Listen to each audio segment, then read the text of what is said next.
பிரதமர் நரேந்திர மோடி புதுதில்லியில் அமெரிக்க துணை அதிபர் ஜே.டி. வான்ஸுடன் பேச்சுவார்த்தை நடத்தினார்.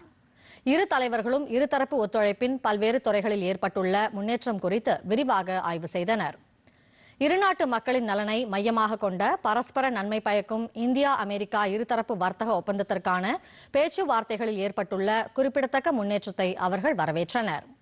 எரிசக்தி, பாதுகாப்பு, தொழில்நுட்பம் மற்றும் பிற துறைகளில் ஒத்துழைப்பை மேம்படுத்துவதற்கான தொடர்ச்சியான முயற்சிகளையும் இரு தலைவர்களும் ஆலோசித்தனர். பரஸ்பர ஆர்வமுள்ள பல்வேறு பிராந்திய மற்றும் உலகளாவிய பிரச்சினைகள் குறித்து இரு தலைவர்களும் கருத்துக்களை பரிமாறிக்கொண்டனர். அப்போது வான்ஸுடன் அவரது மனைவி உஷா, அவர்களது குழந்தைகள் மற்றும் அமெரிக்க நிர்வாகத்தின் மூத்த உறுப்பினர்கள் உடனிருந்தனர். அமெரிக்க துணை அதிபருக்கு பிரதமர் நரேந்திர மோடி இரவு விருந்தளித்தார். கடந்த பிப்ரவரி மாதம் தனது அமெரிக்க பயணத்தின் போது அதிபர் டிரம்ப் உடனான தனது கலந்துரையாடல்களையும் பிரதமர் அப்போது நினைவு கூர்ந்தார். இதனிடையே பிரதமர் நரேந்திர மோடியை சந்தித்தது தனக்கு கிடைத்த ஒரு கௌரவம் என அமெரிக்க துணை அதிபர் ஜே.டி. வான்ஸ் கூறியுள்ளார்.